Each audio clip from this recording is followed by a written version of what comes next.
Well, it's a terrific Monday morning here in Lagos, Nigeria. Welcome to the show, everyone. Wherever you're watching from around the world, we're live from our headquarters here in Lagos.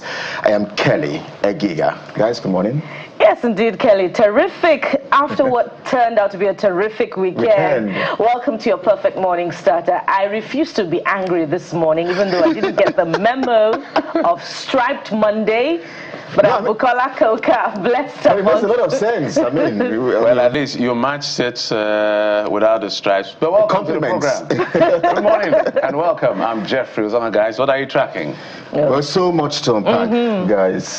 First on Friday, we thank God, after 56 days in captivity, the 40, I think, is it 46 now pupils? I think 46 in total, but 37 pupils and I think teachers and all were finally released from captivity at the old National Park where they've been held hostage for 56 days. What a sigh of relief, not just for this for these pupils, for their family, but for Nigeria as a nation, because I'm happy that we had to do like a countdown for every day we're on the show. We had to try to give this a mention, and so we are happy that finally they have been released, they've regained their freedom, and we're just happy that this has happened. But then again, there are some questions. There are, you know, some sort of some questions begging for answers. Personally, some people are wondering if the politicking going on between the Oyo State government and the government at the center was responsible for why it took this rescue and release so long. There are also questions as to what exactly played out. The military says, some of these the bandits or kidnappers were neutralized, some were killed, and while others were arrested. But we're yet to see those who were arrested. I had thought that, look, so that you can send a message, a clear message to those who think that this is a booming business, that look, you know what, it's not business as usual anymore. So those who were neutralized, was there, perhaps I thought it would have been possible to maybe carry the media along so we'll see their bodies and confirm, yes, we cannot show it to the world because of embassy rules, but we can blur, you know, those images, you know. That perhaps should have verified, because now we have left the question of, they have been released, to the question surrounding, how were they released? Was Sunday Igboho involved, for instance? Was the community involved, for instance? So there are a lot of questions, but of course a lot of credits to the military, the DSS, the office of the NSA, as we understand, for finally releasing this. All eyes now shift to the north, Borno State, precisely where Senator Ali Ndume on Friday, you know, again re-echoed the fact that about 5 communities in his senatorial district or zone, there have been massive kidnappings there, about 4 or 5 that he mentioned. So we want to also ensure that these Nigerians or pupils or students or family members who have been kidnapped also get to regain their freedom. People have wondered whether some sort of negotiation played out. People have wondered, was money paid, and all of that. So I think the government perhaps needs to come clean and, you know, tell us a bit more. But I am happy that this has happened, even though I also feel that, you know what, for these children, these pupils, the trauma and the psychology of what they have had to go through in 56 days of captivity may never leave them in a hurry. Bukola. Indeed, and you know, I'm just have to be on all fours with you, Kelly, on the point that if indeed arrests have been made, about 8 according to security agencies, and some were neutralized because of the trauma that this particular kidnapping incident has put not just Oriire local government and indeed the entire Oyo State into, but the entire Federal Republic of Nigeria. Nigerians are indeed deserving of images of the arrests of these marauders, these criminals, these men of the underworld. Images of them should have been put out there such that we can see and shame these people, these non-state actors, that, you know, are an existential threat to the people of Nigeria. And indeed, you know, the follow through with the trial and, of course, the prosecution of these individuals, especially because of the trauma that they put us through. I mean, amid these 56 days, we have seen a teacher beheaded, you know, right there in public glare. In what was a horrific and turned many Nigerians to tears and prayers on all fours. That's on the one hand. Kelly, you raised so many questions, and so many other questions are being raised about, you know, the pattern of this particular kidnapping incident, about how, and this is not to diminish or trivialize in any way the trauma that these, I believe 45 now, have been through in the last 56 days, you know, but to also, you know, use this to ask questions of security agents. Some have asked, you know, how benevolent these kidnappers may have been because of how these children are looking after 56 days. Some say they're looking a bit too healthy for those who have been in captivity for 56 days. Some have pointed out that they were kidnapped from their school, but right now they're wearing mufti and not their school uniforms. And comparisons are also being made between, you know, the Oriire kidnap group and the Edao New York kidnap group. Some images were so traumatic that some people were not able to look at the images of the Edao New York group from beginning to the end. But these victims from Oriire, after their release, have even come out, you know, to do a thank you video right after their rescue. And so some have even, you know, satirically put out a thank you message to these benevolent kidnappers that have ensured that these people are looking the way they're looking after 56 days of what should have been a very traumatic time at the hand of kidnappers. Don't forget, kidnappers who beheaded one of their colleagues, one Mr. Oriire, amid this 56 days. And so some have tied this to the subliminal, if you like, comments that the governor of Oyo State has made after the release of the school children, when he said that, you know, 24 hours after I made a declaration of an aspiration for the presidency and this happened, are they related in any way? These questions will continue to be asked, especially amid the huge security challenge that Nigeria goes through. But more importantly, after this, what next? What are the mechanisms that will be put in place? What are the outcomes of the reforms of to the security architecture that, you know, the presidency has issued time and again after a kidnapping experience, to ensure that schools do not become a place of trauma for Nigerian children, but a place of learning and stability for not just children, but for teachers? What are the outcomes of that a declaration of a security emergency that will ensure that Nigerians, you know, go to bed with their two eyes closed and of course continue the pursuit of their aspirations in, you know, a nation where there is stability economically, not just economically now, but you know, with the presence of security, the assurance of security across all strata.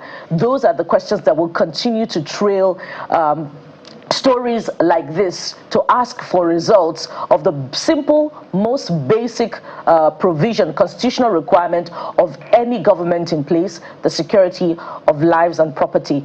There are many more questions, but I'll yield to Jeffrey at this point. Jeffrey, I wonder if you're making similar observations or asking similar questions as to these, you know, Oriire kidnap incident.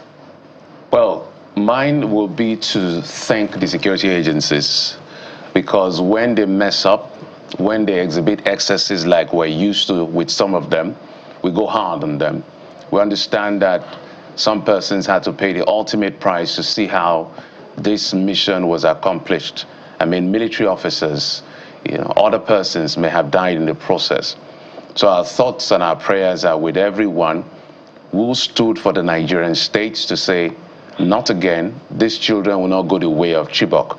So for all servicemen, the military, the police, maybe the local forces, the DSS, everybody that was involved in this, thank you. Thank you for your service. thank you for what you've done with this. The standoff was very hectic.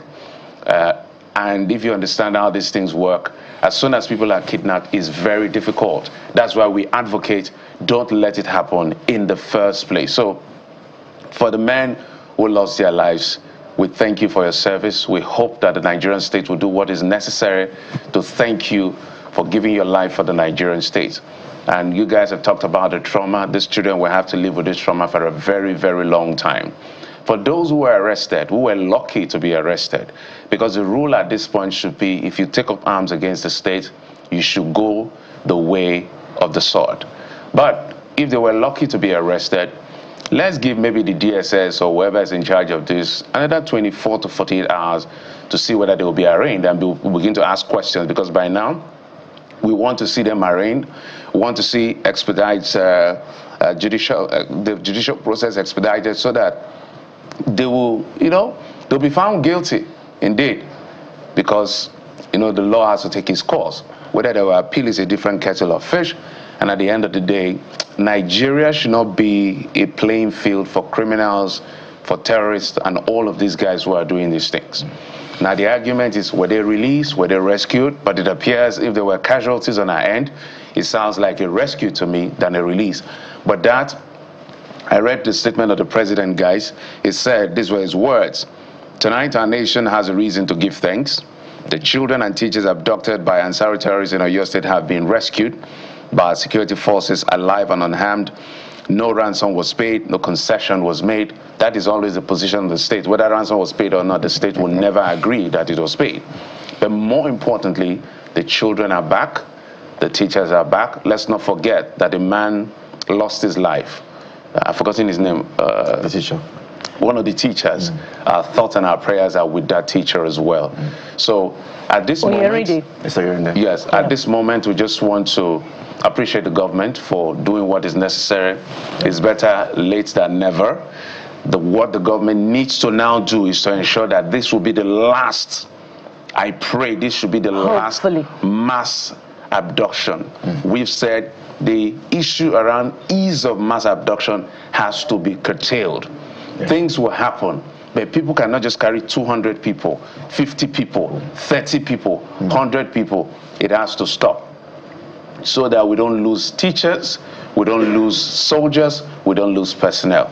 So I think that is just that for the moment. From there, we shift the attention. I just wanted to mention the particular general who led this operation, Major General C.R. Nebife, of GOC 2 Division Ibadan, who is the commander of Search and Rescue Operation Old Oyo National Park.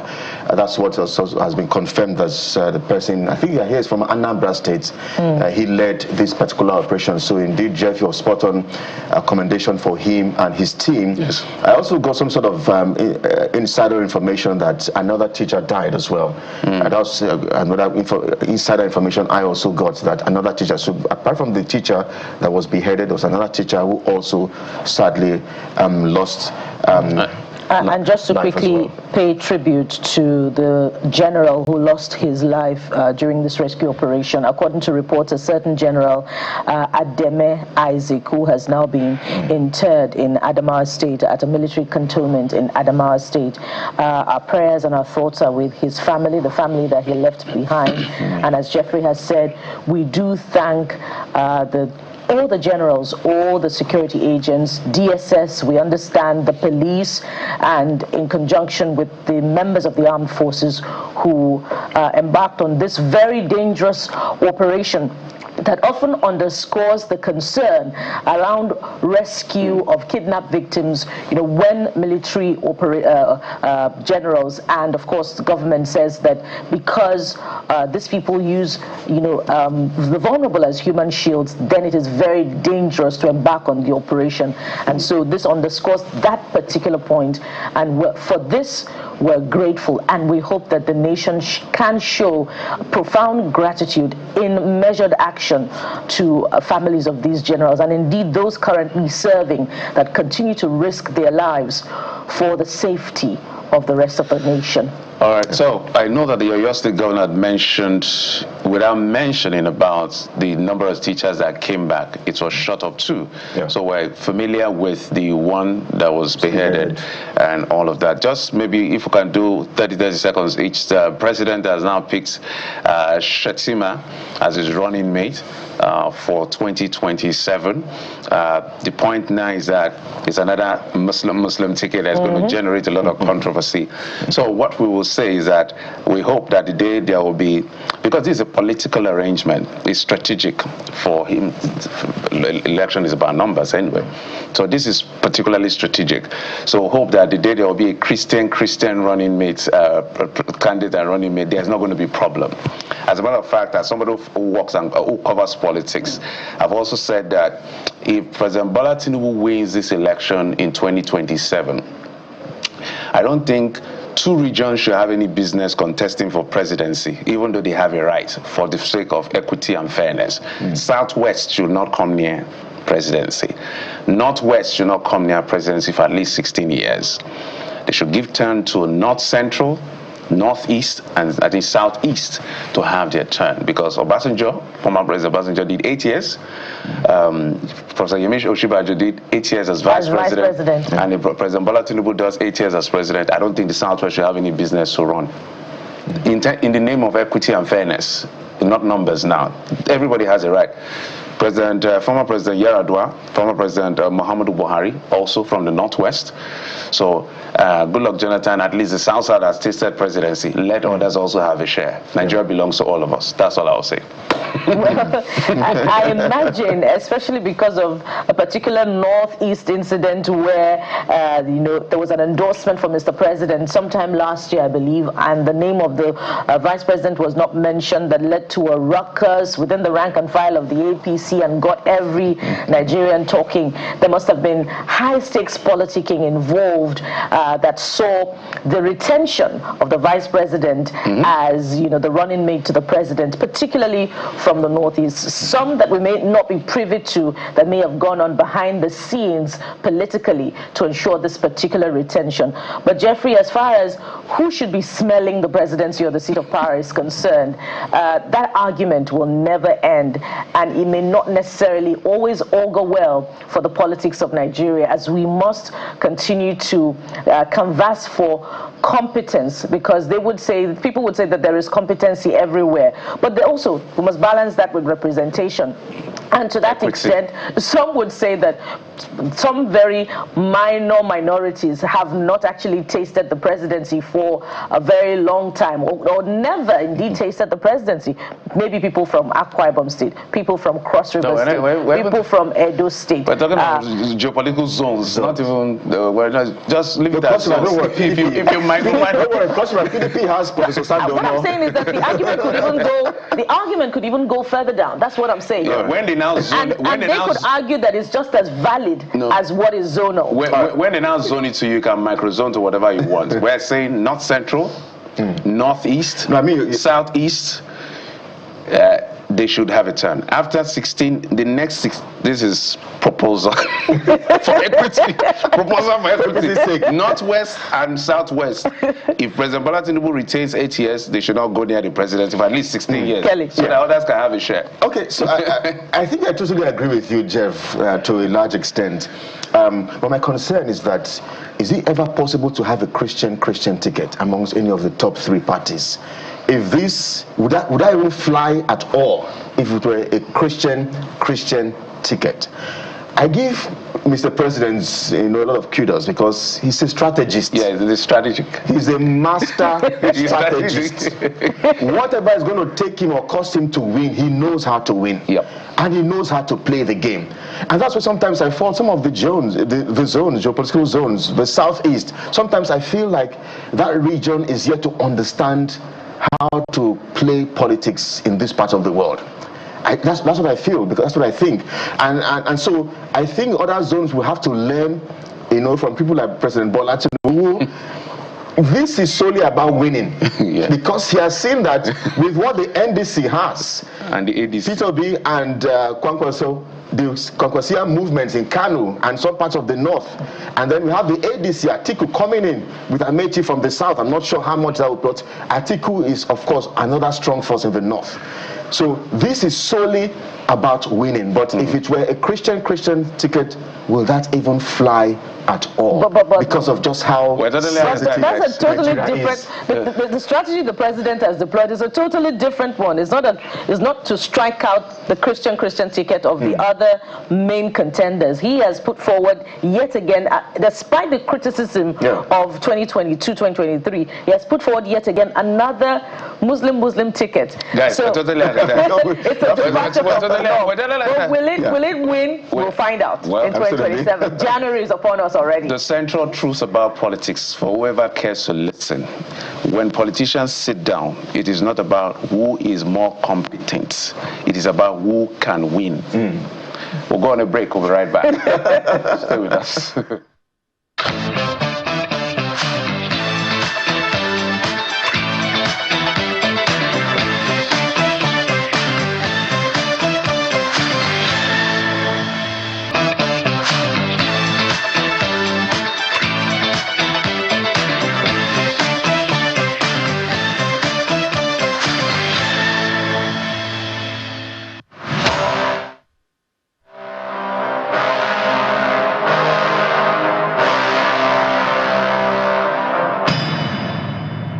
Welcome back. Let's bring in Mr. Dayak Akintobi, who is our guest analyst. Welcome to the program.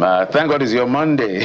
Let me put it that way. It's a striped Monday. Yeah. I just woke up. I pulled up there. I won the jacket for God knows how long. You're discriminating against Bukola. She's in tandem. She's here to compliment. He came with the flying colors. All right, so let's get to the papers. This Nigeria is where we start off from. And it leads with something that has to do with our children in secondary school. 50,000 WAEC NECO fees may worsen out of school crisis. We understand that it was increased from 27,000, I think, and 30,000, depending on which you look at. So 50. People are already complaining of the other. What do you make of this, Mr. Akintobi? No, this is the wrong time to do that. I mean, it's a bit insensitive at a time when the economy is in dire straits to be giving additional burden to parents. I wait for a time when things like even WAEC and JAMB will be free. I don't even understand why they have to pay for it to begin with, if it is a rite of passage to be able to advance educationally, and government is pretty much taking responsibility for education. I mean, WAEC, JAMB, all those things, they are not for private institutions. They are public rites of passage, and even if you have an administrative fee, it should be minimal. Not at a time like this. We now almost double from 27,000 to 50,000, and you ask yourself, then what is the purpose of the taxes that we pay? We're supposed to be able to get social services from government in exchange for this social contract of paying taxes. So the parents who will be paying this 50,000 naira for their children to take an exam, to be able to advance probably to a public university, will be asking themselves, so what's the use of my taxes? What are some of the benefits I get for the taxes I pay to the government? And even if something like this were going to be done, it shouldn't be at a time when parents are struggling to make ends meet, where we're still trying to adjust to the fact that the money in our pocket is buying less nowadays. So either way you look at it, it is a concern, because some parents won't be able to afford it, and therefore their children will not sit the exam, which means further education either gets delayed or gets truncated completely. Either way, I think there should have been a better way to go about looking for the funding for the administrative and logistic purposes of the exam than putting the burden on the parents of the children. Mr. Akintobi, well, we apologize. We couldn't show our viewers this Nigeria newspaper. We're working on it, and you'll see it very shortly. But let's move to the Vanguard newspaper this morning, which leads with the rescue of the Oriire children. It leads with that. It says, Oriire abduction, how arrest of kidnappers' family members led to rescue of victims. How arrest of kidnappers' family members led to rescue of victims. That's part of the strategy we hear led to this success. We also hear that the network in that region was cut down, I think reduced to about maybe 2G or thereabout. Logistics, there was also that cut off of supply, to those kidnappers there. But it shows one thing, that if the army and the security agencies are ready to do their job, they have the capacity to do it. Well, without a doubt, I didn't doubt for a second in my mind throughout the 56 days that the security forces were doing their level best to try and arrest this situation. However, they faced challenges, and the primary challenge was the fact that the abductors were using the kidnapped victims as human shields. So the kinetic approach of just carpet bombing the forest was not taken into consideration, because you don't want to victimize the very people you're trying to rescue. So that complicated the mission, and that's why it took 56 days, is the fact that they had to find strategies, tactics, kinetic, non-kinetic approaches by which they could achieve the objective without harming the hair on the head of a single child. So desperate times call for desperate measures. You begin to see innovation. I mean, I thought that was world class, the notion of going to go and get the family members of these people, taking them to Abuja, making videos of them and sending them to the kidnappers and say, okay, you've got our people, we've got your people as well. And as long as you don't release our people, your people are in jeopardy. I understand that that was what actually turned the tide, was the fact that it softened the kidnappers' resolve to see that their own people were in jeopardy, their loved ones were also in jeopardy, and at that point all gloves were off. Whatever strategies you talked about, blocking the network signal, reducing it to 2G, of course picking up the family members, cutting off the supply network, various things that they did. Most important thing is that they achieved the objective. Everybody came home. Our hearts go out to the family of the one math teacher who the second day of the incident lost his life, which obviously was a pressure tactic by the kidnappers to show we're not joking about this. But I think in the days to come, we'll learn more and more about the unanswered questions that you mentioned earlier, the areas that are still not clear. But I think for now we should just celebrate the fact that we militarily achieved a major milestone. I think it inspires confidence that this battle against banditry and insurgency can be won.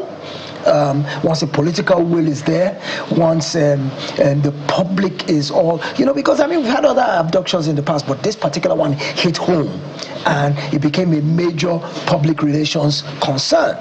So I think part of the things that should be done in the aftermath, in addition to studying how we achieved it, number one is to try to work hard to prevent such things from happening in the future. It shouldn't be after it has happened that we begin to react. We should now probably tighten security in schools, especially the schools in rural areas that are far from urban centers. We should tighten security. Then I think also that what happened to the victims happened as a result of failure of government.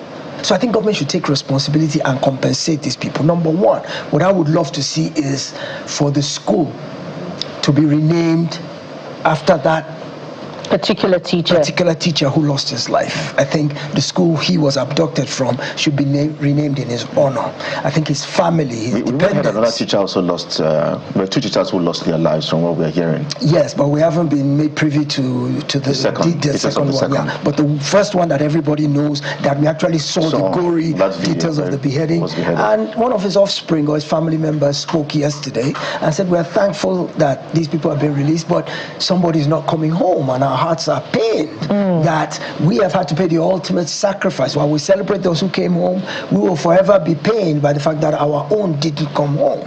So I think they should recognize the fact that government failed this man, and as a result we should idolize him, we should immortalize him, we should compensate his family, and then those who came back, government failed them as well, and they probably may have PTSD for the rest of their lives. So in addition to psychological counseling, therapy, they probably should be given scholarships all the way to university. I mean, the students. Government should make up for its lapses, because if government's first role is protection of life and property, and this kind of thing happened, it's a failure of government. So government should take responsibility. It's not enough to just celebrate their return. Government should show that it actually really is sorry that it failed us when we needed it most. Absolutely, Mr. Akitobi. So beyond using this as a political point to say that its response to this particular security concern has been swift, there should actually be huge compensation, not just to the families, but also to the families of the security operatives who lost their lives. Absolutely. And those who, embarked upon this operation. Yes, speaking of which, the insight also provided by the Vanguard is to the extent that the Oriire parents are saying their children may not return to school. And as we head to the Tribune, further insight, of course, the Tribune is also reporting on the Oriire incident, untold story of Oriire rescue operation. And it says, how General Rabe's death influenced tactical change by security agencies, arrest of their wives, forced terrorists to relax hard stance, stopped use of abductees as human shields. And I recall even prior to this time that there were reports that the entire national park was surrounded, to deter any form of escape or counter strategy. Having, explored that particular story, there is one right under the big story on the front page of the Nigerian Tribune that has refused to exit the front pages in the last 2 weeks. Mr. Akitobi, fake, let's go back now to Tribune, fake PFIPCDG Adeyemi to be arraigned Tuesday. It's a page 23 read, I believe, if I'm seeing this correctly, 25 or thereabout. I wonder if you're getting a sense that this particular individual is being unfairly tagged a fake DG and the agency a fake agency against the backdrop of the weight of evidence that is out there, the budget code he was able to secure, the CBN bank accounts, the fact that he got a place in a federal secretariat. Do you think that the investigation has been fully exhausted before we arrive at this fake tag? I don't think the fake tag is accurate at all, because from all indications, this was a living, breathing, money-crunching organism within the federal bureaucracy. And so to call it fake, I'd prefer the word unauthorized, because, of course, the presidency has denied any knowledge. So it may have come into existence without going through the normal procedures and protocols, but that doesn't make it fake. You're not fake if you have an office in the Federal Secretariat. You're not fake if you have an account at the CBN. You can't be fake if you've got a line item in the budget. You can't be fake. Perhaps you are not authorized, you are not set up properly, but you're definitely not fake. Now, the thing that's confusing me about this news report is the fact that there's already an existing case, and there's a court date on July 26. He was already arraigned back in 2025 in November when Femi Gbajabiamila first blew the whistle on the fact that there's a fictitious agency.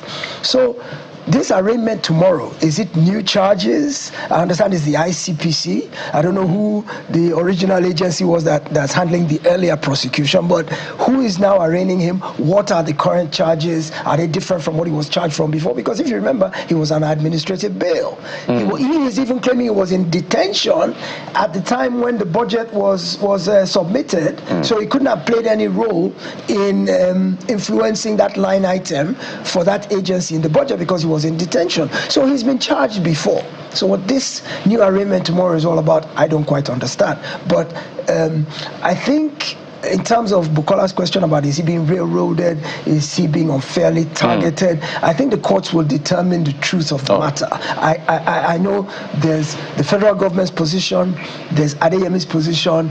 The truth will ultimately come out. But right now, the bets are all off as to who's telling the truth.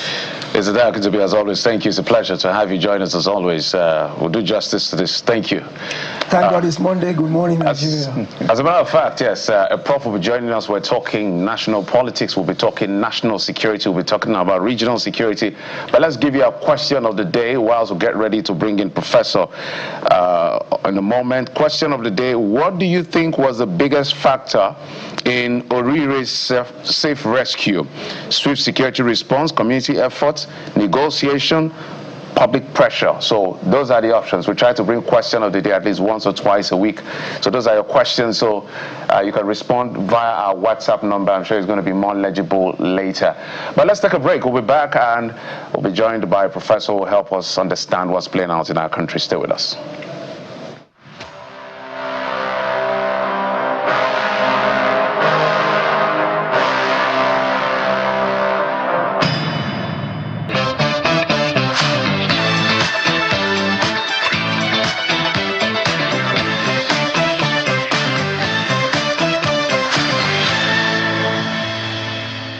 Welcome back to the program, everyone. The state of the nation gets our attention next on the program this hour as we get to unpack some issues around elections in 2027, politics and all of that. But I mean, this morning we're faced with that very big decision by Mr. President to align again with his vice president, who some have tagged as a very, very loyal man. And so the APC, the ruling party, the incumbent party, they're going to be flying with a Muslim ticket, just like as they did in 2023. What exactly are the possible consequences on Nigerians, the party? There are rumors that the likes of Yakubu Dogara, for instance, is set to leave the party. I'm not sure just how true, if that has been confirmed, because it was one of those names that were tipped to become Mr. President's vice president, running mates. But there we go again, Mr. Tinubu, the president of the nation, as a master strategist, as some have called him.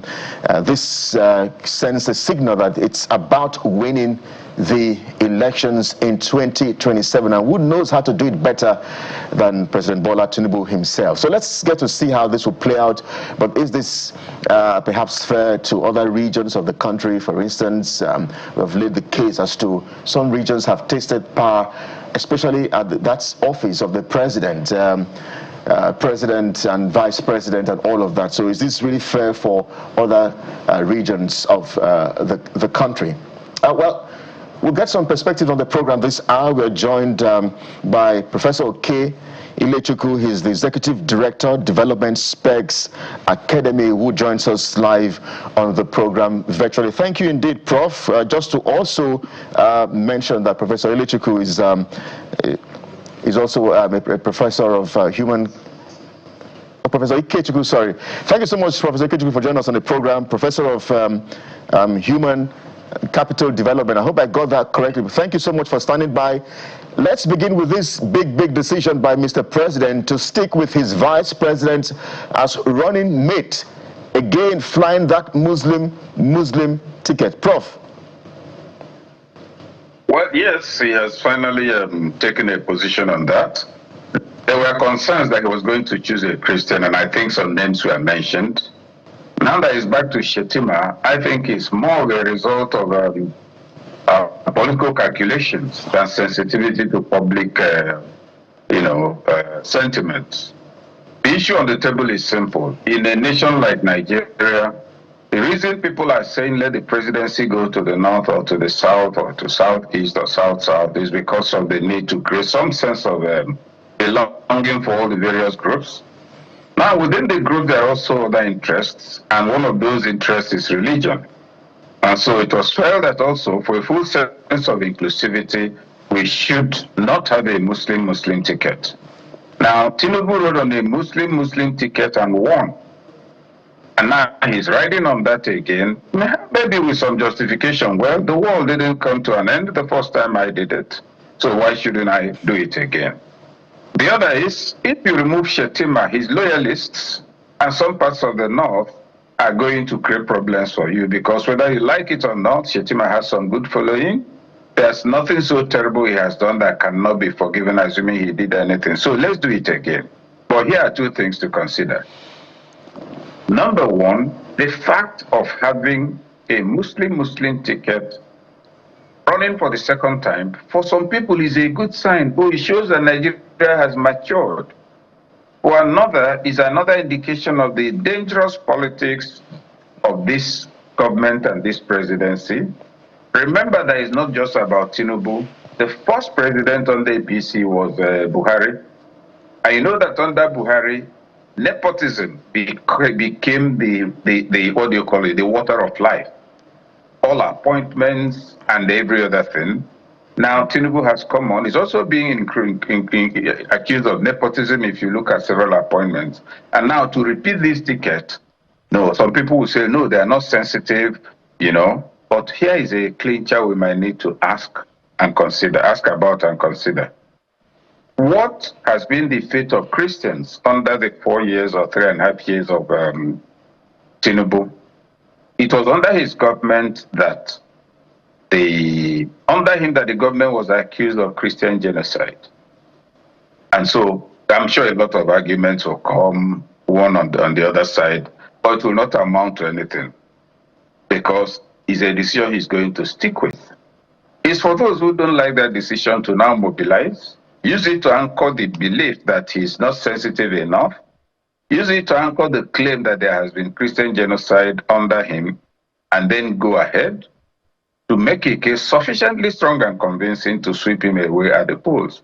Remember that when El-Rufai became governor of Kaduna State with a Muslim ticket, one of the things he said, he was addressing a Muslim audience in Hausa, he said, let us even show them that under a Muslim ticket government, we can deliver justice, fairness, and good governance. Whether he delivered that at the end of the day is another matter because we know what happened in the Southern Zaria area throughout his tenure. But Tinubu has taken his decision.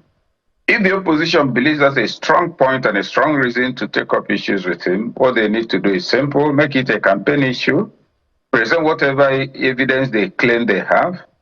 If they're not the one you take to the US, make a good speech, Trump speaks for you, and you come back, put it on the ground.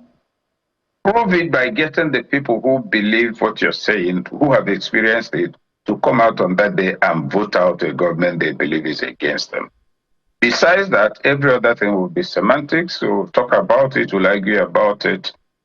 But this government, this APC, this president continues to do whatever it or they want to do towards ensuring they return in 2027. The opposition must ask itself, what specific steps are we taking to counter every step they are taking? Instead of calling out public sentiment, justified as it is not a strategy. Those are my initial comments on that point. And before we exit this subject, I noted that you began by saying this is a product of political calculation and some bit of insensitivity to public sentiment.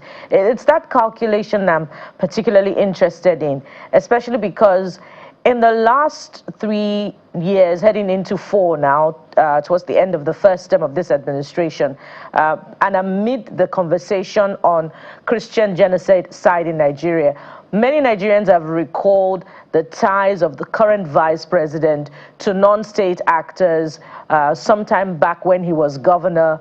And, you know, amid all of that, they have questioned the president's, you know, if you like, what some would say, deal, you know, with certain non-state actors allegedly. What are the consequences, if that were the case, of this particular Muslim ticket against the backdrop of what the other political parties have put forward in terms of presidential candidate and running mate? Well, there has always been a story around the vice president regarding his relationships with non-state actors, if you like to be very exact, bandits and insurgents and terrorists, back when he was governor. Now, I'm not in a position to say whether that is true or not, but it's been noised about so much and for so long, and sometimes with presumed evidence. And for as long as it's been on, the vice president has not, either in his private, official, or associated capacity, come out to deny it. So that incubus remains over his head. And this man has a confirmed, allegedly, relationship with insurgents, and they are the backbone he hopes to pick on some time ago. Yeah, that fact is in the public domain. That claim is in the public domain.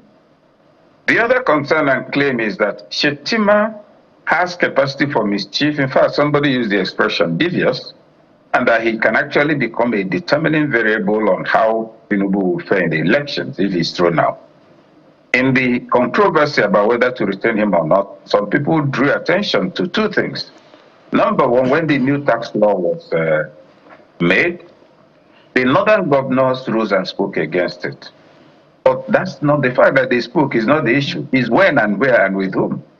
Tinubu had traveled, he wasn't in the country. It was Shetima who presided over the meeting, and the governors came out to make that resolution. APC governors, under an APC presidency, superintended by a vice president.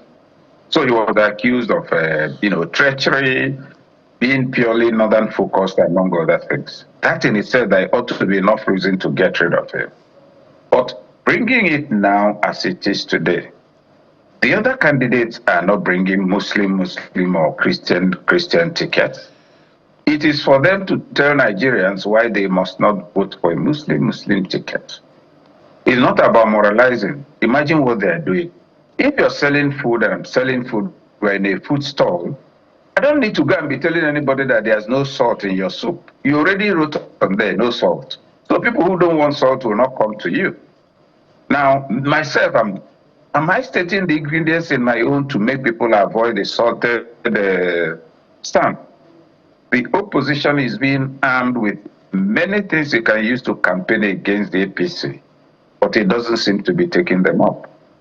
So that's the way it is. I think it should be a campaign point. I think that, yes, even where we see, because the president, and that's where the APC can help itself.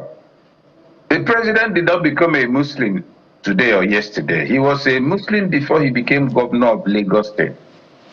And that's why I endeavor to be objective in these matters, because when two madmen are fighting, you don't take sides with them. You meet two madmen, one is pointing and saying, this is a cockroach. The other one says, no, I'm telling you, this is not a cockroach. It is a pillow. You use it to sleep. And you look at what they're arguing about is a bicycle. On whose side will you join? That's partly the kind of debate between the opposition and the APC. Let them put their thing together. If you don't want Muslim tickets, see what we are offering you. That's the way to go.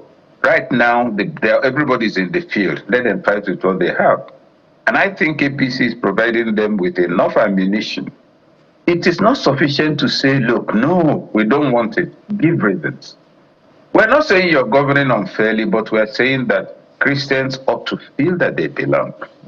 That if a delegation comes to see you and it's a Muslim delegation, they should see on the high table next to the leader or the leader himself being a member of their religion. That would make sense. It's about inclusivity. It's not about perfection. It's not about absolute, satisfaction with what is on the table. It's about the optics. There's something fundamentally questionable when you think that whatever works, go on with it. Then it's no longer democratic. Then it's no longer sensitive. Then it's no longer people-centered. And having said that, I remind the opposition, the APC is only interested in winning this election by whatever means possible, whatever strategy possible, including cutting a deal with 3 demons. What are you doing? That's the issue. You're running a Muslim. Did the Bible not tell you also, be ye as wise as the serpent? You're not even as smart as a house rat, and you're facing a grand serpent. Prepare yourselves and take on these people because they are arming you well enough to do so. Prof, let me ask a straight question on this one. So you've been asking to get questions before? Prof. The president is perceived as a tactical immobilizer. By that I mean, I've said this over with you. In Lagos, when he was governor, and all his prodigies and the persons that became governor, you can see that a lot of the opposition literally had no say in Lagos. So that model is literally being looked at as what is replicated at the national level. Whether it's working or not, we're seeing 31 governors, we're seeing mass movement, we can do all the permutation. So as we speak now, if there was an election today, is this a home run for this president? And why will that Very likely. Very likely, and I'll go from Lagos. Oh, the other point I forgot to make about Lagos was that Tinubu was governor for 8 years. None of us living in Lagos, I didn't know he was a Muslim, and he has Muslims in his Christians in his home, in his family, his primary family.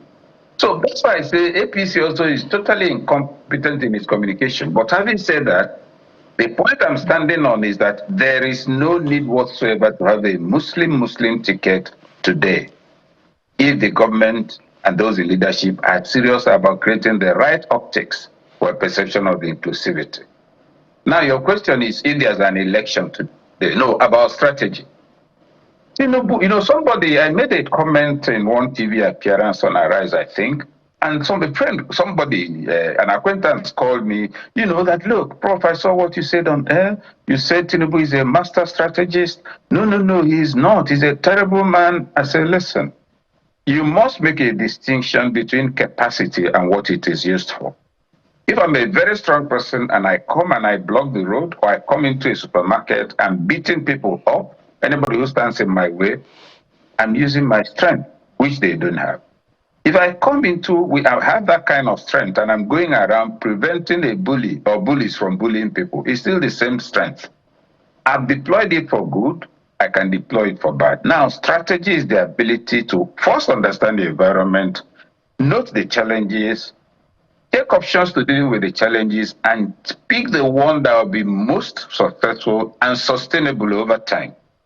Now, it's against the context of that I described Tinubu as a master strategist, one who looks for means to succeed in whatever he wants, even if it includes sleeping with the devil 3 times a day. Now, leading up to Lagos, Tinubu, remember that was the only state Obasanjo and the PDP could not take from the Southwest. They went and cut a deal with him. They believed him. They accepted the Omoluabi thing. He came and swept the entire Southwest to PDP. Everybody was crying except Bola Tinubu. When it was so terrible, what did he? He set up his own party. Then he went ahead to absorb all the states under him. What kind of person is that? Look at the obstacles that were put in his place towards this presidency. So many people were, even Rufai gave a press conference saying that the presidency of Buhari was against him. There was the view that the change of currency by the federal government was to make anybody who had stockpiled cash to be unable to deploy it, and that will affect Tinubu. People were angry about the Christian, Muslim ticket. He went and invented his own bishops, got people, dressed them up, and they went to sign on national television that Christian Association of Nigeria, as represented by these bishops, was endorsing Tinubu. None of them was a bishop. One of them was, in fact, a vulcanizer who cried out when the 15,000 he was promised wasn't paid on time. Now, that is what I mean. So being a strategist is different from being an angel or a saint. It's about being able to survive in an environment in which you found yourself using the tactics that can work. Now, some people are also comforted and say, are you saying those opposed to him should use devious means? Are you suggesting everybody should become evil? I say, I don't know. I don't have a judgment on that matter. But what I'm saying is that if I'm evil, if I'm a terrible person, if I'm deploying tactics that work to knock you out, please understudy me. Design appropriate tactics without adopting my evil methods, but make sure I lose. That's what I'm saying. So they are playing with an element they don't understand. In my place, they say that you don't use hand that is filled with okra to catch a snake. It won't work. Then there's this piece of yam, it's very small, but whenever you try to peel it, you have to be careful because once it slips out of that cover, it will run. They call it bafochora. If you're going to eat it, and this okobono in your hand, you're not going to eat any yam today because you know what you pick up, it will split away. They are dealing with a slippery entity, and their hand is full of soap. They won't catch him unless they put a few nails or gravel or something or sharp sand, mix it with the soap, then there can be grip. Tinubu outsmarted them, out-strategized them, and outbeat them in every front in the past. He's also doing that consistently now. His party has gone to say, we've organized right now at every polling booth. We have 25 representatives. They are being mobilized. They are meeting and preparing for the elections. If this is true, just put 25 people per polling booth all over the federation. That runs into between 4,000 and 7,000 people as we speak. Now, what is the opposition doing? What space does the opposition have on ground apart from what's going on in Abuja? I'm not saying they're not doing anything, but I believe they're not doing it. That's my point. Well, Prof, I mean, you've raised indeed very compelling and very, very strong arguments there in your submission. I'd like to just perhaps hear your thoughts about what you think of an argument that we started here in the studios. We're saying that perhaps the Southwest, that is, if Tinubu gets a second term, my colleague Jeff was suggesting that maybe the Southwest and I think Northwest rather, have no business at all in the next election cycle if Tinubu gets a second term, because his argument is that, you know what, they've been in power. Olusegun Obasanjo was in power for 8 years. Tinubu now perhaps 4 years, and maybe he may get another term. The South has tasted power as well in Goodluck Jonathan. But the region that you come from have never tasted power under this democratic system that we practice now, and another geopolitical zone. So do you think it may be fair as well for those, the Southwest, South, and Northwest to stay out of it completely? You mean for this election or in future? In future, after this one. No, for this election, they should stay out of it if they are hoping to build a nation. Atiku should also stay out of it because he's in a party that on its own took a decision that there will be a rotation between North and South. So the one he contested last time was already a violation. He's keeping to it because of his personal ambition. So in the current election, if indeed there's what you might call a lead consensus on power and fairness and equity and a sense of inclusion, then any of them who is not from the Southeast, who you say has tested power in the last 25 years, I mean, whose region has tested power in the last 25 years, or 26, should stay out of it. Yeah, that would make sense. But I usually prefer to go beyond what is best to what is feasible and what is realistic. This is not a nursery school where you come in the morning, call a register, everybody will say, present, sir. And they say, okay, those of you who are not wearing proper sandals, go to the left and they will comply. This is politics. I don't look for level playing ground in politics because what politics is not football. The political landscape is like a wild forest with lions, crocodiles, boa constrictors, poisonous spiders, even witches. You don't go there because you're going on a picnic. So the opposition has to prepare. The Southeast must ask itself why things are the way it is today. If you say there's a lead consensus and the other parts of the country say, look, let's let it be. Let our parties only field some people from the Southeast, just like we did in 1999 to appease the Southwest. Have you asked yourself what the current governors of the Southeast will do? They don't want P2B. They are working against him and all sorts of things.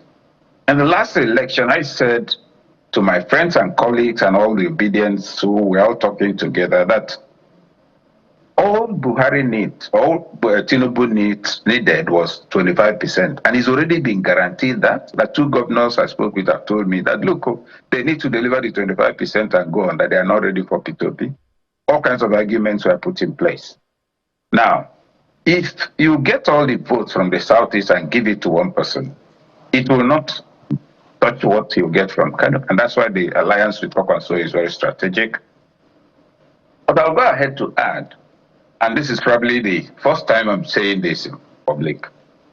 In the last election, I didn't vote because I knew the results more than 2 months before the election. And how I knew that was by detailed evaluation of the efforts of both the government and the Labour Party. Labour Party was completely prepared to win that election, and I know, at the risk of presumption, I believe better, that Labour won that election landslide. But as we were heading towards the election, I could see that Labour was not preparing to warehouse its own victory. You have a massive land of yams planted. You have no warehouse to store the yam when it's harvested, and your boys are not in the field. That's what happened to P2B's victory in the last election. So when a colleague called me on the day, okay, I hope you're there. I mean, my polling booth, the turnout is good. I said, no, I'm at home. He said, what? Look at the time. What are you doing at home? I said, I'm watching Tom and Jerry. He said, can you imagine? Please tell me how it is in your polling booth. I said, I'm not outside. I'm not going to vote. He said, what? I said, listen, at my age, I can't go out in the sun and stand for nothing. There will be no outcome of the task we both desire. I will not have someone beat me for that. He said, what? I said, the result is already there. Look at the analysis. Of course, it turned out that way. There was nobody to warehouse the result. The polling, the agents in the polling booths were not really properly coordinated. Then they went to court, and I studied the details of what Labour was taking to court. Again, I said, this case is lost. They said, how? I said they have, but they consider evidence from all manner of sources, but who is going to tender it? That INEC can disown any document you didn't produce. And if you say these documents are from your agency, and of course, you saw what happened in court. Of course, without ignoring the fact that those Labour was dealing with were totally without compunction. They were really interested in getting what they wanted, fairly or unfairly, equitably or inequitably. So as it is now, from what we are seeing on the table, the opposition has to make superhuman efforts to achieve what it is thinking or dreaming. Otherwise, this thing is as good as lost. See something they can bring in on the table. Let us suppose I'm the opposition person. I go to a press conference and say, look, we are going to conduct national polls on the performance of this government. And we kick it off. If you believe prices are better now than they were before this government, say yes. And you make it national. In fact, in the 2007 elections, I was on the presidential campaign team of the PDP, and we put out a quiz. Quote Buhari and win 1 million naira. In other words, if you can make any get any quotation of Buhari where he has supported democracy ever since he became president in 1983, send it forward. Nobody won that because there was none. So things like that, you create creative campaigns. Yeah. You carry out, say, this kind of poll in one place and publish the result. The people in this area say prices are bad, insecurity is high. You tabulate it. By the time you do this for 2 months, I think you generate some kind of national consensus with which you can then tell the people, yes, we know they're going to give you money, but take their money, vote against them is bad government. They are not doing politics, with all due respect. I like your the vivid imagery that characterizes your analysis, Prof. And I want to follow up a bit from part of it where you say the ruling party has given the opposition ammunition, but they're holding it with okra and ogbono soiled hands. Let's talk about a bit more that looks like ammunition, and which is something that has got Nigerians angry in the last 2 weeks. This alleged fake agency, which our earlier guests would rather call unauthorized agency, unauthorized DG of a Presidential Foreign Intervention Council. And now, I wonder if this is ammunition alongside, maybe we should even mention at this point reports by the IMF that there are extra budgetary deductions from the budget. 8.8 billion. Indeed. So what is the opposition, or what should the opposition be doing with this ammunition ahead of 2027? Is the opposition even picking up on these issues at all? That's why I'm saying that they are just dancing around and making speeches. On this matter of fake agency, recall that the president published a list of, the presidency published, or the Federal Republic of Nigeria published a list of individuals granted presidential pardon. And most of them were drug pushers in detention, all kinds of criminals who later were seen to have given money to have their names on that list. So those who may produce that list, were they mentioned, were they sanctioned, were they tried, were they arrested, were they queried? No. So looking at it, anything can happen, and as all sorts of things have been happening under this government from under the table, apparently without the president himself being aware of it. So this is in the same pattern. This agency is a de facto agency, but not a de jure agency. In other words, it exists in fact and in name with an address, but is not recognized by law. And so the question would be, how come this place came to exist, got an office in the right type of location and space for such offices, had personnel deployed by the head of service, I think, got itself on the budgetary list. So instead of talking about Femi, the man in the Adeyemi, the man in the middle of the controversy, right now we should have gotten an arrest of not less than 20 people across all levels, from the presidency to the finance ministry to the office of head of service, etc. The head of service should have been queried. He questioned. His observations will help unravel. Sir, how did he get to the point that you could actually sign off a document allocating staff to so and so? You say, oh, I got this correspondence. From whom, sir? From so and so. They produce the correspondence. Oh, we just discovered it's fake. Were you aware of that? No. I have no record of responding to fake communication. But look at the circumstantial evidence. It came from here. Look at the paper. Look at the signature.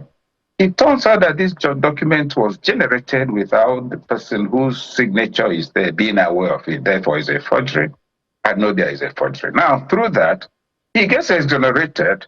But all the processes that led to the paper getting to his table, the people involved, that's when you say you're doing a serious investigation.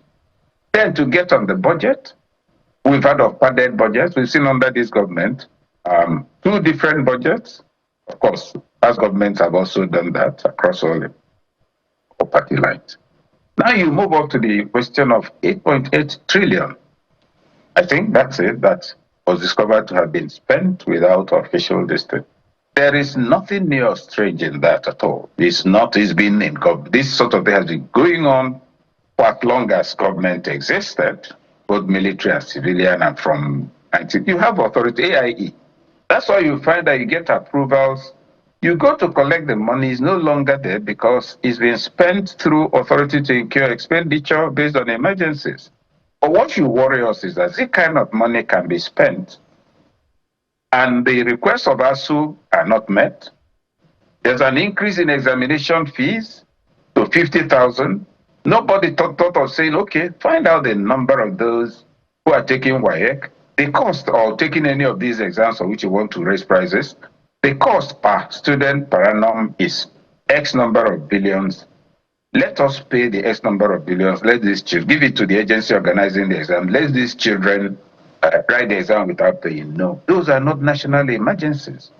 National emergencies is the plunder you find going on among politicians, roads that nobody has any use for, money that can be used to put a rail line to the southeast, but is not happening.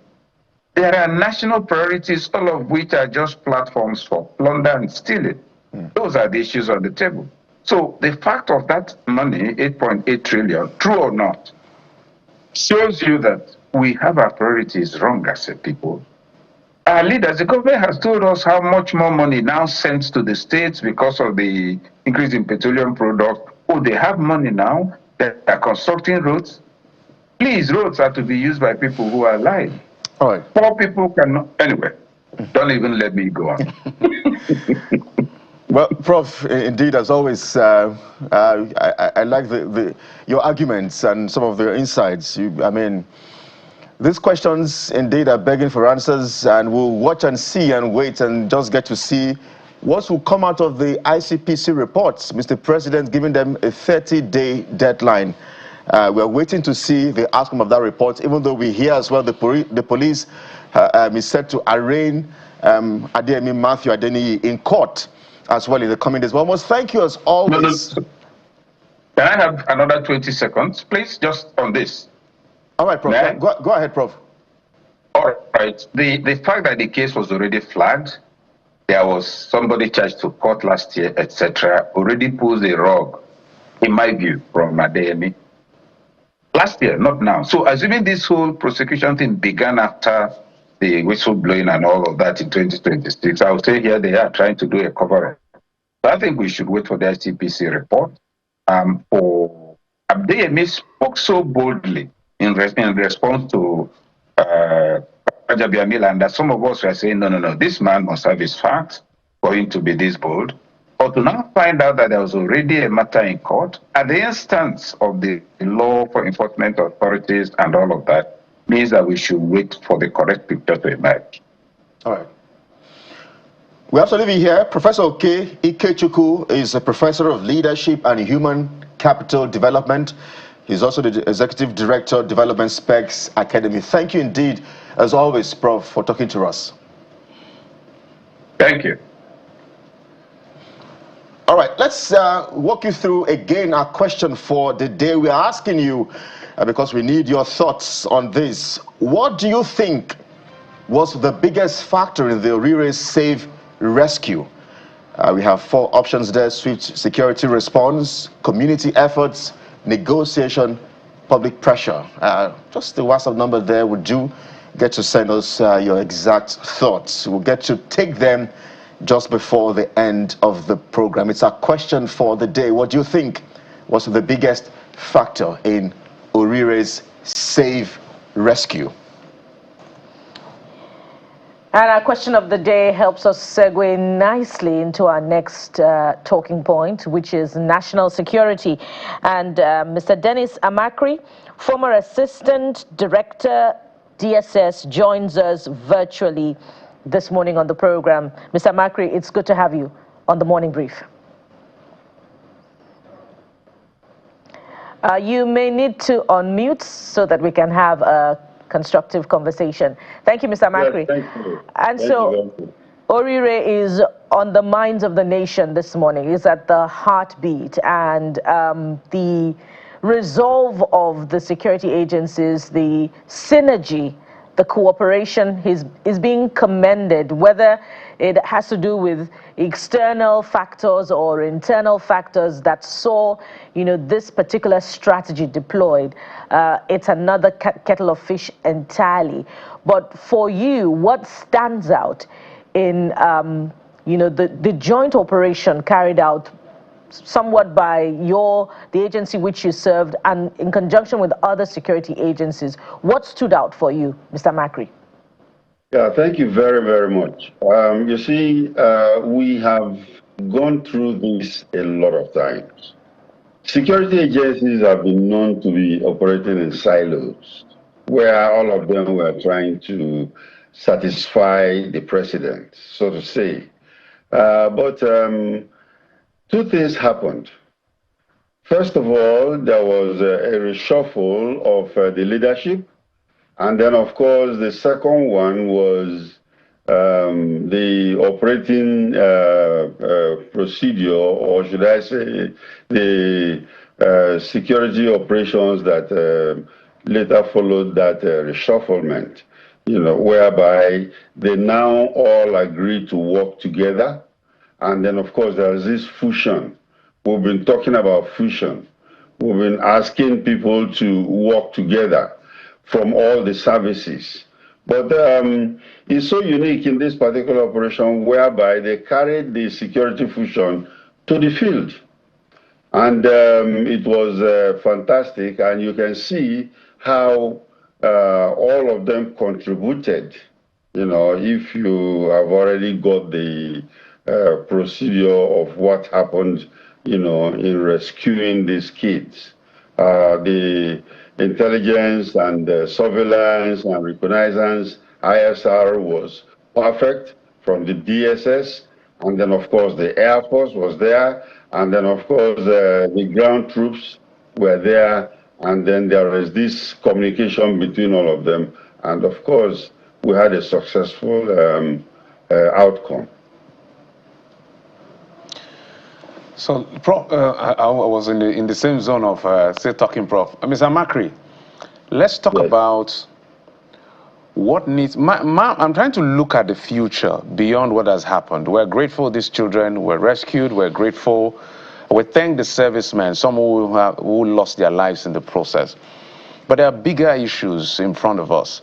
When I was talking to my colleagues and I said this should be the last set of mass abduction we will have, at least for a very long time. Not everybody is as optimistic. Let's talk about the lessons we can learn here to ensure that we ease off this playground or this playing field for these terrorists. I understand it's Ansari that is responsible for this one. What do you think we have learned from this particular incident that can help us plan better so that we don't get this standoff yet again, because there were extraordinary measures taken to ensure that this release happened. And we thank God that it happened, that they cooperated, because it could have gone either way. These people don't have a soul. That is the way they behave. What can we do in terms of specifically intelligence to match them fire for fire, movement for movement, strategy for strategy, so that this is decimated before it even happens in the first place? I'm talking about mass abduction. Thank you very much. You know, let me go back. Mass abduction, starting from the Chibok girls, was one where the terrorists believed that kidnapping individuals don't bring enough money. And then, of course, mass abduction is one that will bring a lot of money, because not the peasants you see there are the ones that are going to pay. The target is the government. And then, of course, when this particular one happened, they are refusing to talk to anybody. First of all, they wanted to talk only to the governor of Oyo State. And then later, they wanted to talk to, you know, the presidency, because they know that that is where they can go ahead and maybe make all the money they want. Or in this particular case, it was not physically based.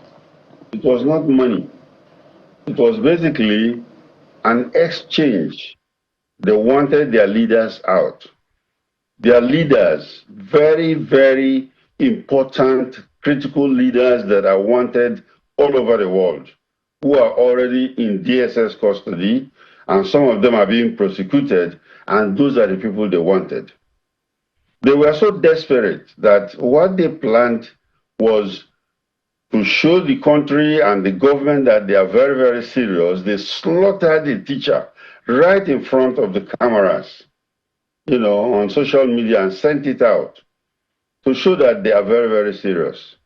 Now, in that kind of situation, I am very, very happy that the DSS leadership came out to take control of this particular issue. And that is to bring in all kinds of negotiating tactics. And then, of course, ISR, and of course, psychological operations were all used in the negotiation process. Now we have got a very, very positive and good outcome.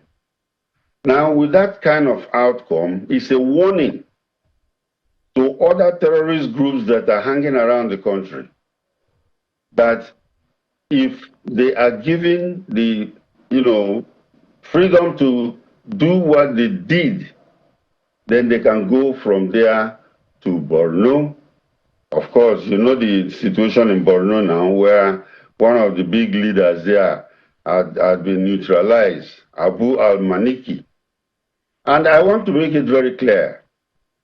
We are dealing with international terrorism. We are not talking of these bandits now, or even Boko Haram, which has already aligned itself, affiliated to Al-Qaeda, ISWAP, and other, you know, international bodies.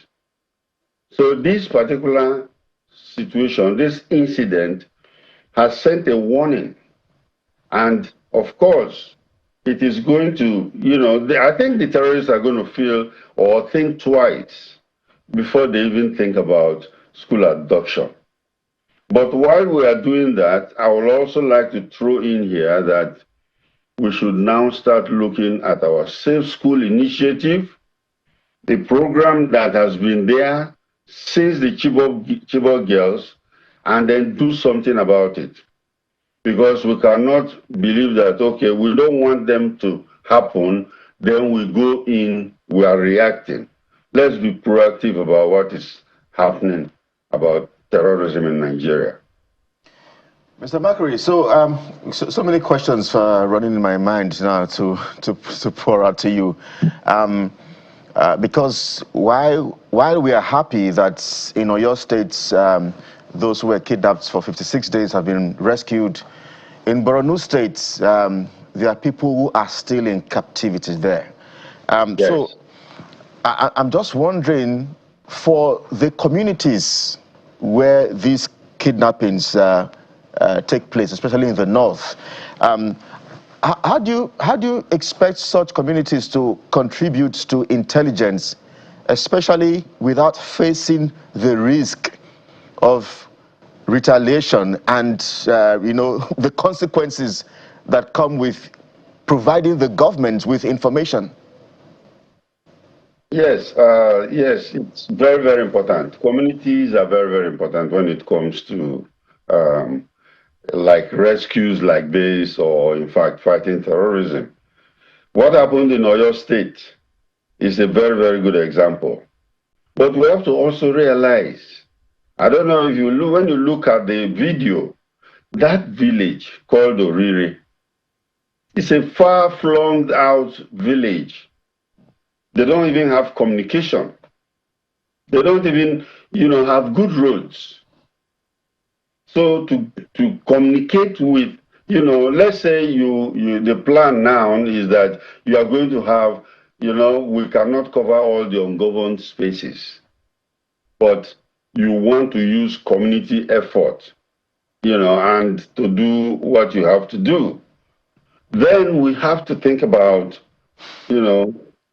how these people are going to communicate with the formal, security agencies. Do they have telephones? Can they communicate to somebody? Are there, okay, let's say we want to use rural communication. Are there town criers or are there runners that can quickly run to the next village or run to the next city to go and report? These are things we want to look at, because see, we cannot suddenly give or create communication systems, Glo, Airtel, all of them all over the place, to give information to people. Or the roads are even bad. I remember the one that happened in Adamawa State during the President Jonathan's period. 11 local governments. It took them almost about 2 or 3 days before some of them have to come to the city to report. And these people have been taken over by terrorists. So how do you now respond? So these are things that is in front of the security agencies, and I think they'll start looking at them. If you want to now create, there are technologies right now. You want to, create a communication, a quasi-communication system that can be used, or you want to use drone patrols to make sure that everywhere is covered and everywhere is okay. It's left to them in what they want to do about their operational security. As we continue to reflect on the lessons of this experience, and some would ask why, if intelligence, was key to the success of this operation, why intelligence was not deployed in the first place to deter it at all.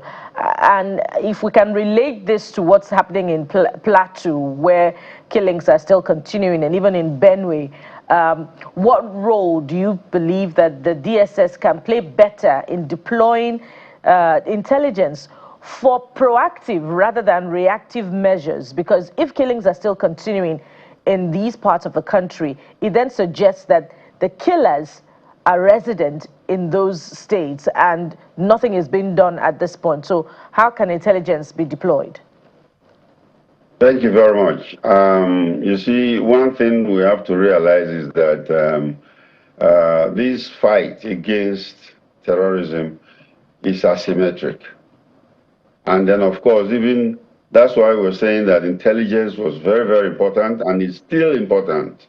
We don't want to go into the operational system that they used in this particular thing. But one thing I can tell you is that, of course, they embed they embed people, agents are recruited, even among these Boko Haram people, or even Ansaru.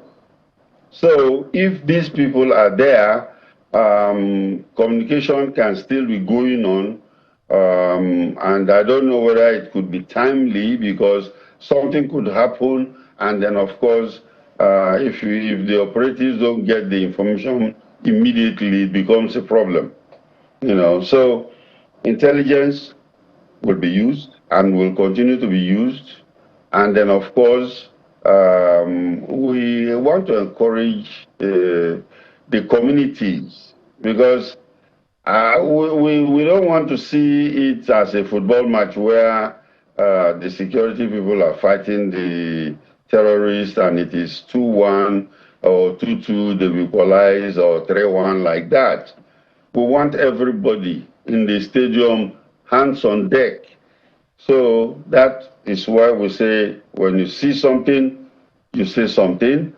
And then, of course, it's like a concerted effort that the country should move towards this. But the country cannot move towards that if the rural people are not informed. And I think that's a work for our national orientation department to really start working on.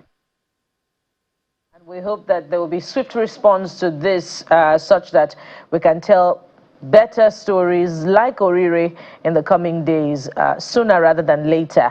We must thank you very much, Mr. Dennis Amakri. Mr. Dennis Amakri is a former director in the Department of State Services. Thank you for your time on the program.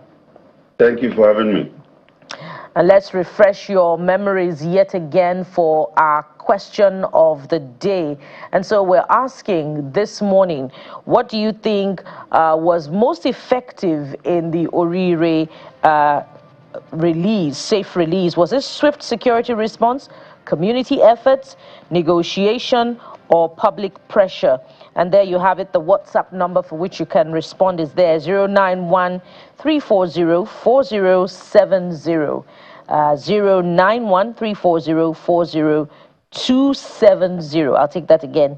091-340-40270. We'll be waiting to take your comments and a wrap-up of the voting allocation, if you like, in all of these four options just before we wrap up the program.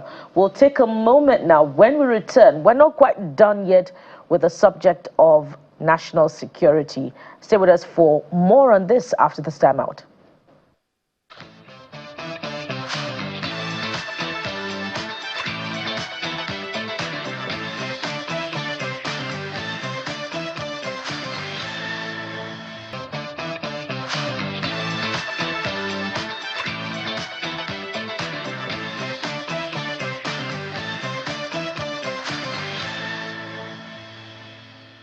Welcome back. Let's talk to Mr. Dan Baturi Abdul. He's the president of Arewa Youth, joining us from our Abuja studio. Mr. Abdul, thank you for coming on the program.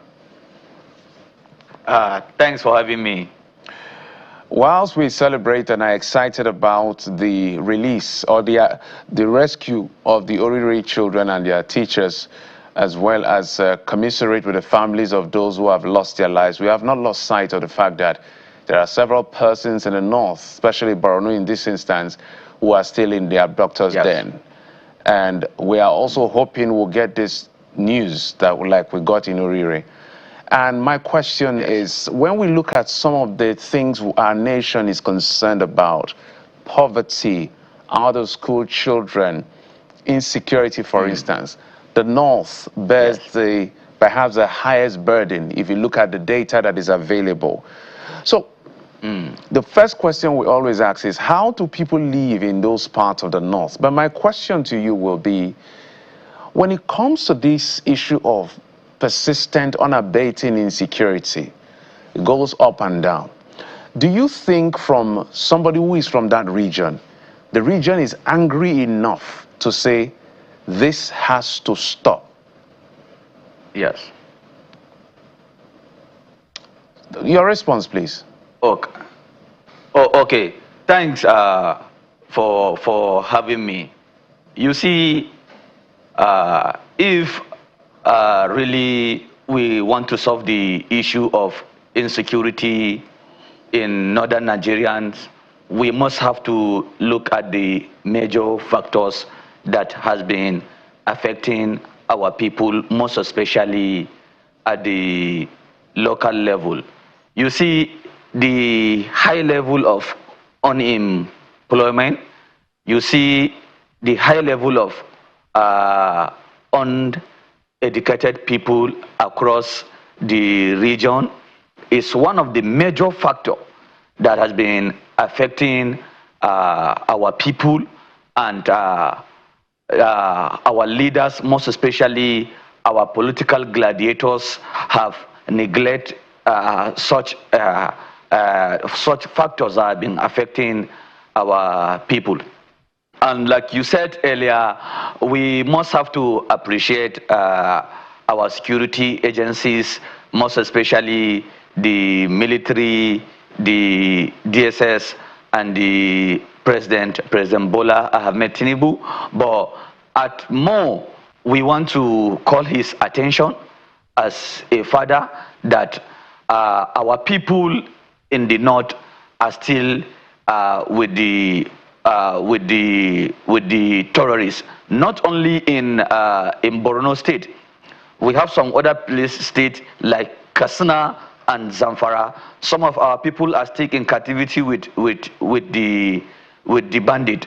So you see, Mr. President need to do more over this, because what mostly that is happening in northern Nigeria and the people don't know is that the president need to change his approach on the way of communicating or tackling the issue of insecurity. Because if really the president will be communicating or try to tackle the insecurity through politicians, through our government, our governors, the president will find it more difficult. So I think the best approach President Bola Ahmed Tinubu need to do is that he should communicate through the masses. He should communicate through the youth directly, not through the governors. Because you see, politicians will always be politicians. They will always try to politicize the issue of insecurity. And we don't want the mistake of President Goodluck Jonathan should also happen to President Bola Ahmed Tinubu. Because we all know the effort of the president, even when he was the governor of Lagos State. We have seen whereby he tried to always come across the north, come in supporting the northern Nigeria, even when he was the governors. When you check on his cabinet, when he was the governor of Lagos State, you saw people like Honorable James Faleke, the convener of TSG, which is from Kogi State, a co-northerner. But President Bola Ahmed Tinubu bringing on board and some other northerners and his cabinet. So, and again, he supported Atiku. Then he later now come and support New Ribado for a president, and he supported Buhari. You see, president are putting his effort, but we should not. That is we, our people. Most of the leaders who don't have the interest of Nigerians at heart. We should not play politics with what is happening. That was the reason why we, the youth leaders, want to call the attention of the president. A lot has been going on. Our people has been battling with issue of unemployment, issue of poverty, issue of insecurity. So he need to do more. We have led with nothing as it is in the north. If not the effort of the media, the little contribution of you people, the media has been coming for a rescue, we have been led with nothing in northern Nigeria. And we the youth, we are trying to put our effort to make sure that we have a better platform, we have a peaceful playground for us to establish what we have. Because when you're trying to see a loyal and a correct citizens in this country, it's only in the north that you find such citizens. When you look at these youth that are trying to support democracy, as it is now in Nigerian, it's only the northern Nigerian youth that are trying to do that. All right. In the previous election, you see what happened. So we dominated every region by contributed in voting Mr. President. But what happened at the end of the day? Our leaders sold us and leave us by the roadside. We have been dying every day by day. If not for intervention of some of the security, some of the agencies and the security agencies that are coming to rescue, we will have been in another condition by now. Yeah. Thank God for the intervention of Rural Electrification Agency. Yes, sir. Yeah, we have to squeeze in as many questions as possible as time will allow us on this conversation. But somehow I take exception to the fact that the little contributions of the media, I take exception to that statement, because we try to do our job and highlight exactly what the challenges are. Personally, I've been to Borno State before. I've been at the IDP camp in Burma and about 2 others in the city center. So we try to do our best. But that's good. Let me squeeze in as many other questions as we can, because when you say you don't want what happened to President Goodluck Jonathan to happen to President Bola Tinubu, I'd like you to perhaps clarify what exactly you mean by that.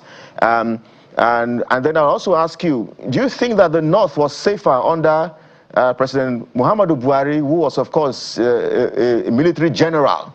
Was the North safer under his regime? And then my final question would just be, what's your reaction to the APC fielding yet again a Muslim ticket? Okay, thank you. Let me start with the issue of Jonathan. You know, as it is today, with our understanding in politics and population, the northern Nigerian decide who will be the president of Nigeria in every election, because we are the only region who so much believe in the unity of this country, and we always contribute in the issue of democracy. So, you know, insecurity was used. Insecurity was used against Goodluck Jonathan, and we don't want. The reason why we say we don't want that to happen to President Bola Ahmed Tinubu, you see, it's election period now. You see how the issue of school children kidnapping and some other things has been everywhere. Why is it so? It's because of 2027 general election. So we don't want that to happen with President Bola Ahmed Tinubu, because we have a strong agreement with the South that after the South, the North will take over. So we want to make sure we maintain that agreement by supporting President Bola Ahmed Tinubu 110% on that. Then after that, we bring a competent youth who has the interest of not only northern Nigerian, who has the interest of Nigerian at heart, to take over President Bola Ahmed Tinubu. Because as it is today, there is no any competent candidate from the South that we the northern Nigerians, with so much belief and agree on, like President Bola Ahmed Tinubu. So those that are trying to play politics with insecurity, we the youth, we are wise as it is today. The northern Nigerian youth would not allow such a kind of political gladiators to be playing with insecurity for them just because of their selfish interest. We will not agree with that. Then issue of when you ask issue of Muslim, you see, I'm not here to talk about politics, but you know, I can't run away from it. You see, in northern Nigeria, we the northern Nigerian dude, everybody has his own interest, and everybody is free.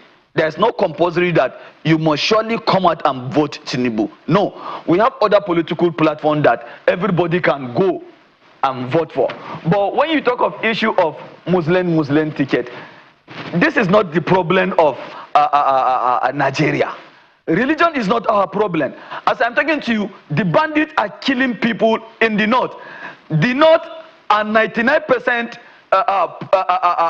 Muslims. Who are them? Who are the victims? Majority of the victims are the Muslims and the Christians. So the enemies of Nigerians are going after both Christians and Nigerians. So we should look at the enemies. We should go after our enemies instead of going after our religions. No, our religions should not be our difference. In this case, I don't think there's any problem with the issue of Muslim ticket. Moreover, it did not happen. It did not start today. If you look at during when General Yakubu Gowon was the president of this country, who is his second in command, who give the other directive. If you look at when late President Abiola was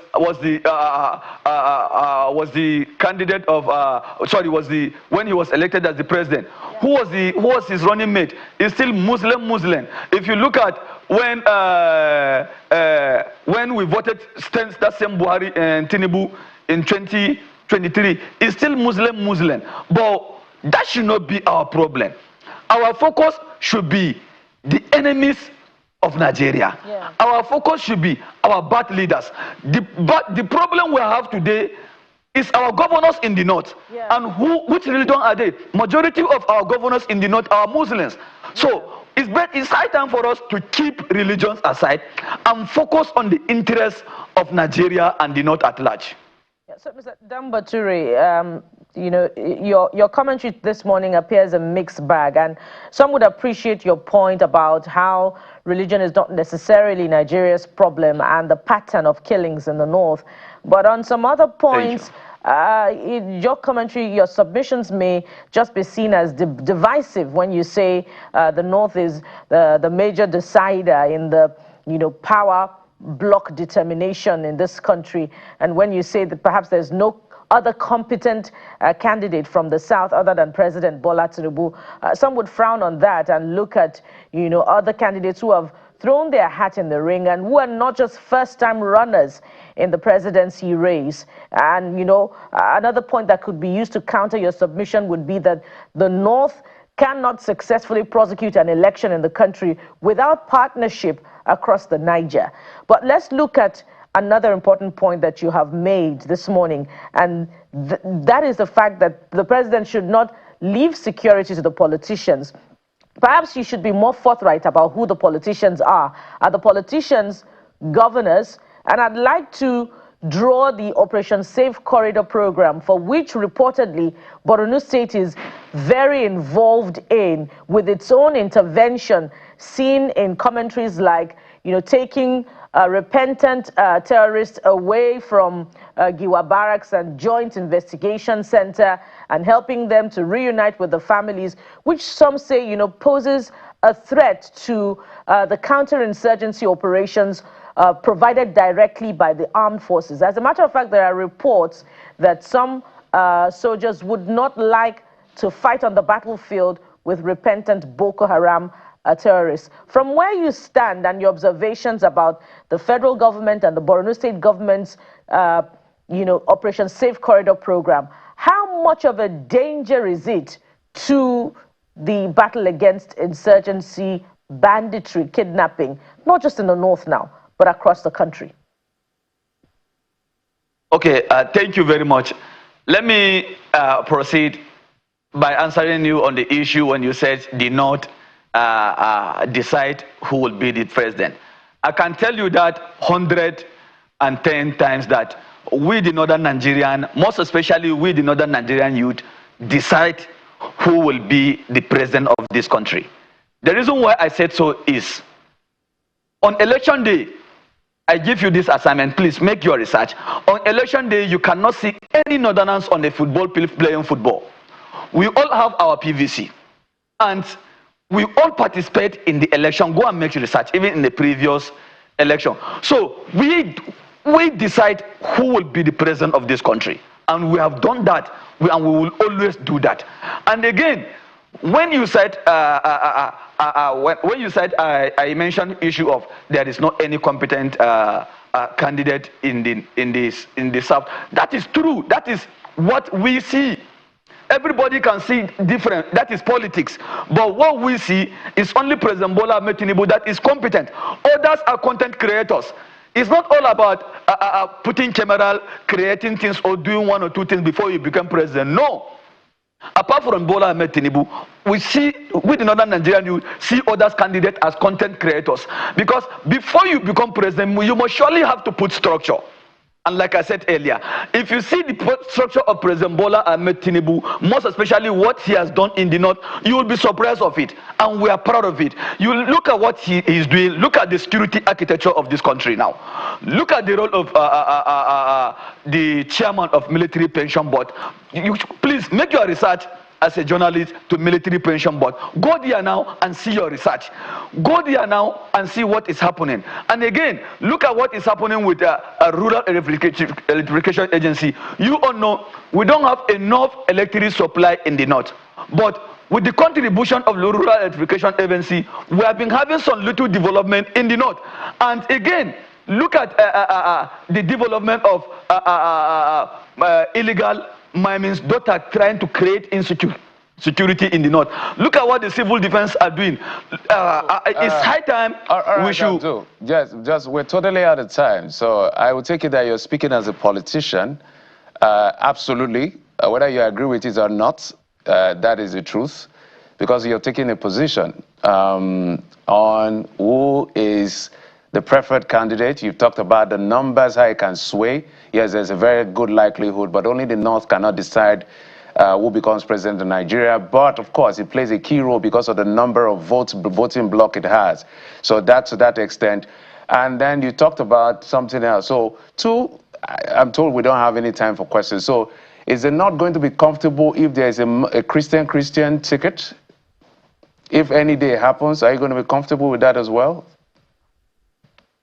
Yes, of course. Okay. Because we are one family in northern Nigeria, both Christian and Muslim. Okay. I just wanted to put that on record. In fact, all of us attempted to take you on in a lot of the questions, a lot of the things you raised, but our producers and our ear that we don't have time. But we're going to invite you back to discuss politics. But today we brought you to talk national security.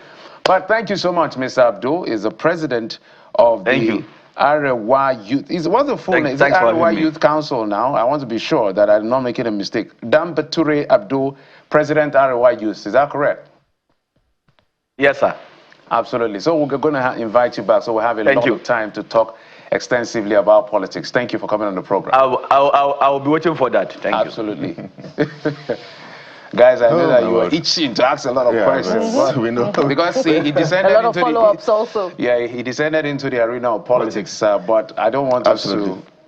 Well, just before we go, guys, we have a video for you. Take a look at this video. Really very disturbing.